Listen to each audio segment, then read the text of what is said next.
Baiklah, Assalamualaikum warahmatullahi wabarakatuh. Eh, Perkenalkan, kami dari kelompok 4 akan mempresentasikan hasil materi dari kelompok kami. Materinya yaitu Electrical Load and Wind Prediction. Adapun anggota-anggota dari kelompok kami yakni terdiri dari yang pertama itu Nurul Anisa Musdir, yang kedua Muhammad Iqbal Fajri, yang ketiga Hairman Harada, yang keempat Muhajir Ahmad Sigi, yang kelima Asmanur Arifin, yang keenam Ongki Tangyong, dan yang ketujuh Aditya Syah Maulana Ibrahim. Langsung saja table of contents. Yang pertama itu perkiraan beban listrik. Dan yang kedua wind prediction, perkiraan beban listrik. Jadi langsung saja, listrik sebagai salah satu sumber tenaga yang merupakan salah satu sarana yang dapat membantu meningkatkan taraf hidup kesejahteraan masyarakat, diantaranya dalam bidang ekonomi, pendidikan, kesehatan, perindustrian, perumahan, perkantoran, dan pendapatan suatu daerah dan lain-lain. Secara umum, beban yang dilayani oleh sistem distribusi elektrik ini dibagi dalam beberapa sektor, yaitu sektor perumahan, sektor industri, sektor komersial, dan sektor usaha. Masing-masing sektor beban tersebut mempunyai karakteristik yang berbeda, sebab hal ini berkaitan dengan pola konsumsi energi pada masing-masing konsumen di sektor tersebut. Peramalan pada dasarnya merupakan suatu dugaan atau perakiraan mengenai terjadinya suatu kejadian atau peristiwa di masa yang akan datang. Dalam kegiatan perencanaan, peramalan merupakan kegiatan mula dari proses tersebut. Ramalan di bidang tenaga elektrik pada dasarnya merupakan ramalan kebutuhan energi elektrik atau watt jam dan ramalan beban tenaga elektrik atau watt. Keduanya sering disebut dengan istilah demand and load forecasting.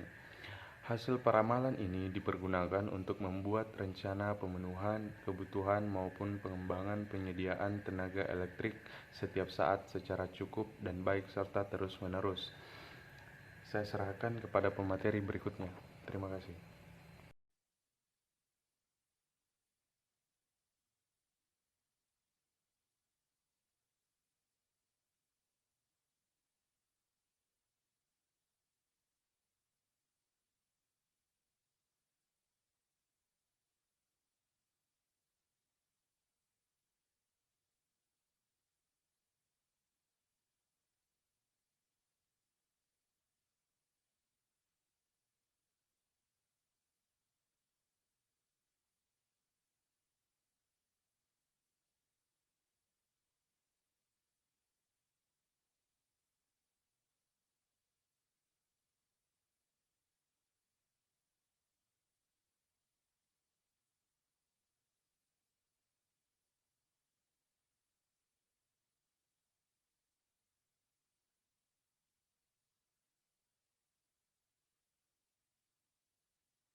Assalamualaikum warahmatullahi wabarakatuh. Sebelumnya perkenalkan nama saya Asma Nur Arifin, NIM D0411818306.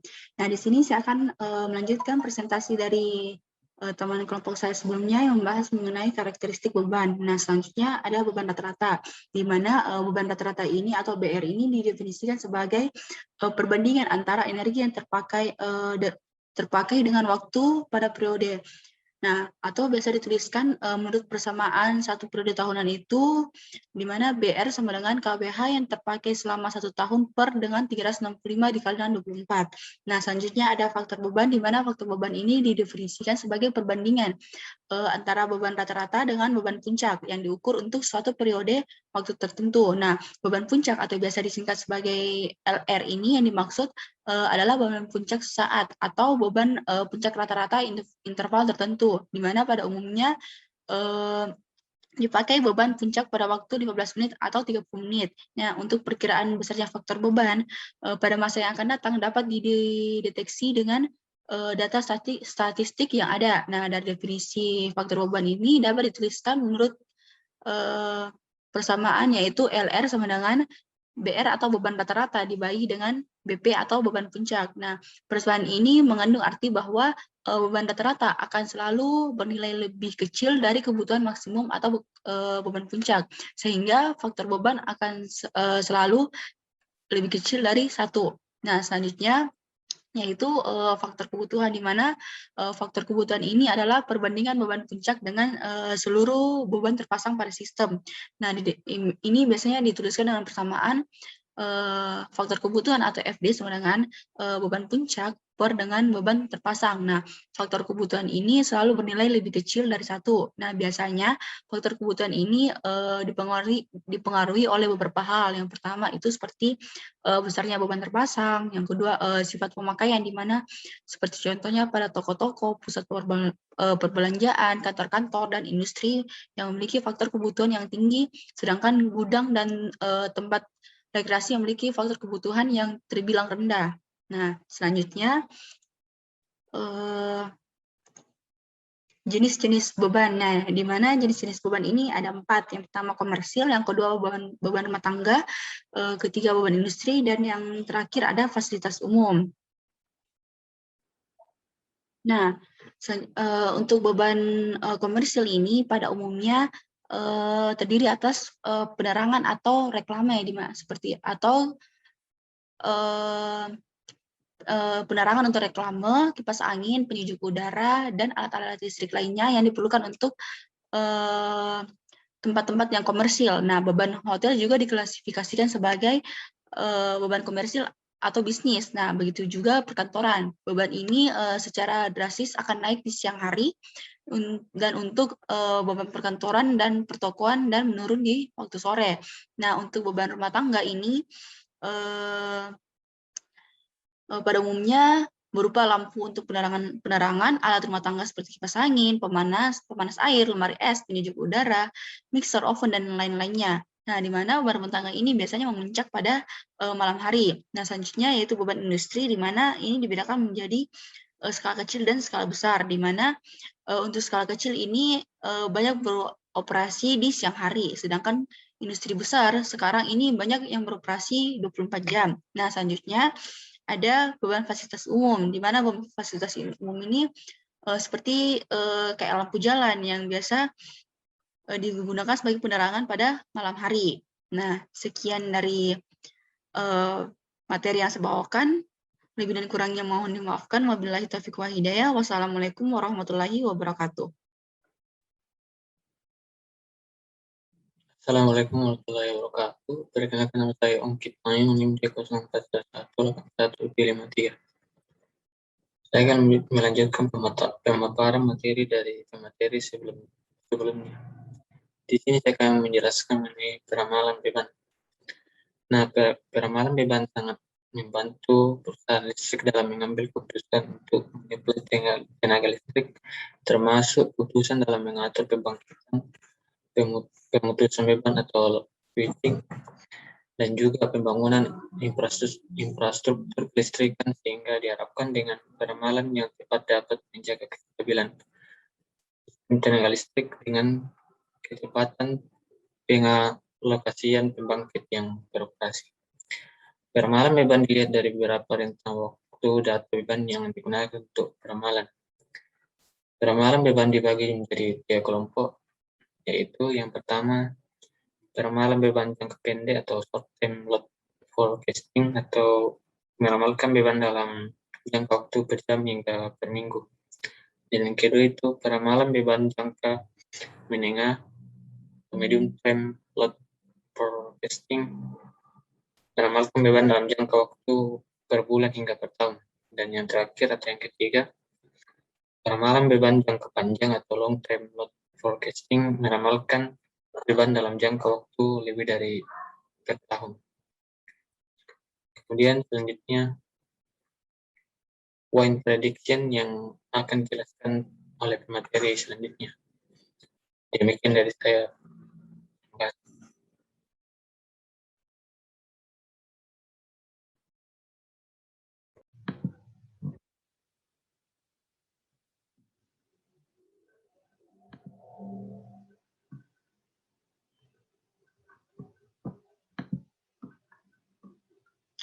Bismillahirrahmanirrahim. Assalamualaikum warahmatullahi wabarakatuh. Perkenalkan, nama saya Nurul Anissa Musdir, NIM D041181003. Di sini saya akan menjelaskan mengenai materi wind prediction yang sebelumnya sudah dijelaskan oleh teman saya. Nah, yang pertama itu energi angin. Angin adalah udara yang bergerak dari tekanan tinggi menuju ke tekanan yang lebih rendah, atau sebaliknya, yaitu dari suhu udara yang rendah ke suhu udara yang lebih tinggi. Penyebab dari pergerakan ini adalah pemanasan bumi oleh radiasi matahari.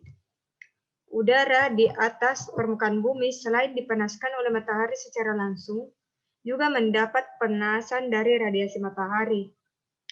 Kondisi bumi yang tidak homogen sehingga terjadi perbedaan suhu dan tekanan udara antara daerah yang menerima energi panas lebih besar dengan daerah lain yang lebih sedikit menerima energi panas, mengakibatkan terjadinya aliran udara pada wilayah tersebut. Pada pembangkit listrik tenaga bayu (PLTB), energi angin biasanya dimanfaatkan untuk memutar bagian yang bergerak, di mana energi angin dikonversikan menjadi energi mekanik dan diubah menjadi energi listrik. Energi listrik yang dihasilkan maka dapat ditransmisikan dan distribusikan untuk kebutuhan pelanggan listrik. Nah, di sini pembangkit listrik tenaga bayu, angin itu memutar kincir dan diteruskan untuk memutar baling-baling yang ada di belakang pada generator di bagian belakang kincir. Nah, angin ini yang dikonversikan menjadi dari energi mekanik pada baling-baling di generator diubah menjadi energi listrik.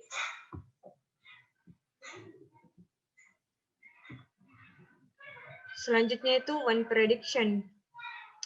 Nah, pembangkit listrik tenaga angin berbeda dengan pembangkit termal konvensional karena sifat stokastik angin.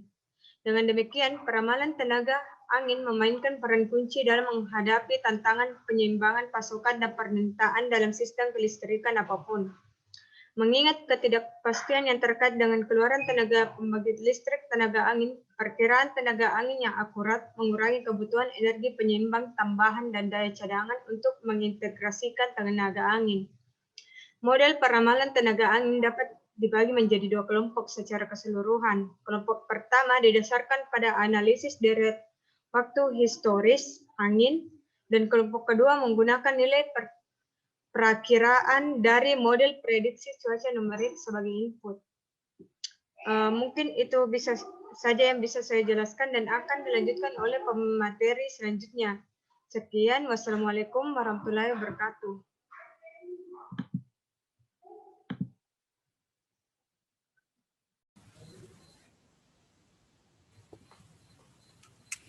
Ya, terima kasih atas kesempatan yang diberikan. Jadi saya akan melanjutkan materi tersebut. Materi yang akan saya bahas itu mengenai metode hibrid. Nah, di sini metode hibrid dapat melibatkan beberapa aspek dari semua. Nah, model dalam perkelompok pertama itu dia menggunakan pendekatan statik untuk meramalkan kecepatan angin rata-rata per jam atau untuk meramalkan produksi tenaga listrik secara langsung. Model dalam kelompok kedua dia menggunakan variabel penjelas, terutama kecepatan dan arah angin rata-rata dalam per jam. Yang diturunkan dari model meteorologi dan dinamika angin untuk memprediksi tegangan angin langkah ke depan. Nah, model kelompok pertama ini dia memberikan hasil yang baik dalam sebagian kasus dalam estimasi kecepatan angin rata-rata bulanan atau bahkan dalam skala temporal yang lebih tinggi. Di sini kita memakai satuan triwulan atau tahunan. Namun dalam jangka pendek ramalan kecepatan angin rata-rata harian atau per jam itu pengaruh dinamika atmosfer menjadi lebih penting, sehingga penggunaan model kelompok kedua menjadi penting juga.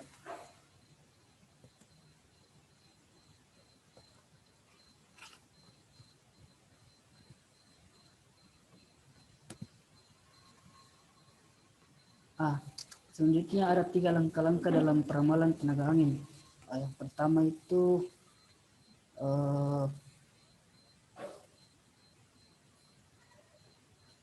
model peramalan yang sangat pendek biasanya berbasis statistik. Untuk statistik dan metode pendekatan pembelajaran, sejumlah besar data deret waktu historis sangat penting. Pada metode persintesi ini juga dikenal sebagai naik prediktor. Di sini dia dapat digunakan untuk membandingkan metode lain. Persistensi biasanya berkinerja lebih baik daripada metode NWP untuk prediksi horizon jangka pendek hingga sekitar 3-6 jam di tingkat lokal. Sedangkan rata-rata klimatologi lebih baik untuk prediksi horizon lebih dari 15 jam. Selanjutnya saya persilakan ke pemateri yang lain.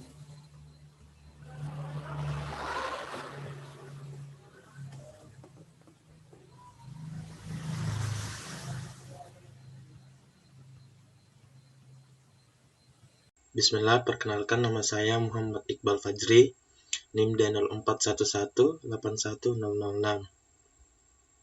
Nah, salah satu tujuan akhir dari setiap model prediksi tenaga angin adalah untuk memperkirakan keluaran tenaga angin sendiri sedini dan seakurat mungkin. Tenaga angin akan menjadi lebih menarik bagi operator sistem dan pasar karena akurasi model NWP meningkat dan teknik peramalan yang lebih mudah digunakan dikembangkan. Alat prediksi tenaga angin sangat berharga karena memungkinkan pengiriman yang lebih baik, penjadwalan dan komitmen unit dari generator termal, pembangkit listrik tenaga air, dan pabrik penyimpanan energi, dan perdagangan pasar yang lebih kompetitif saat tenaga angin naik dan turun. Prediksi tenaga angin yang akurat secara keseluruhan mengurangi risiko finansial dan teknis dari ketidakpastian produksi tenaga angin untuk semua peserta pasar listrik. Ketika teknologi jaringan pintar dan teknik manajemen beban cerdas seperti air terkontrol, pemanas, pendingin ruangan, dan pengisian kendaraan listrik diterapkan, integrasi tenaga angin akan menjadi tugas yang lebih mudah. Banyak aspek dari sistem jaringan yang ada, pembangkit termal konvensional dan pengelolaan sistem tenaga yang berumur sekitar 70 tahun, sedangkan adopsi energi angin dalam skala besar hanya terjadi dalam 15 tahun terakhir. Jadi maksudnya apa? Prediksi angin yang baik akan mempengaruhi bagaimana operator pada pembangkit-pembangkit lain seperti pada berbasis termal dan air dalam menghasilkan listrik. Jadi, prediksi tenaga angin yang baik itu bisa kita gunakan kalau angin lagi bagus-bagusnya. Maka pembangkit termal kita bisa kurangi daya yang dihasilkan supaya biaya operasionalnya lebih kurang. Nah, karena sifat energi listrik pada pembangkit yang agak sulit kita simpan, maka prediksi angin akan sangat berguna. Jadi apabila angin turun, daya angin turun, maka pembangkit lain bisa dioperasikan secara maksimal. Namun apabila energi angin yang lagi bagus, artinya PLTB dalam hal ini dapat bekerja maksimal, maka kita dapat mengurangi daya yang dihasilkan pada pembangkit yang berbasis termal maupun air, sehingga kos produksi untuk total keseluruhan daya akan bisa lebih dikurangi. Mungkin itu dari saya, sekian. Dan sekian juga dari kelompok kami. Sekian, wassalamualaikum warahmatullahi wabarakatuh.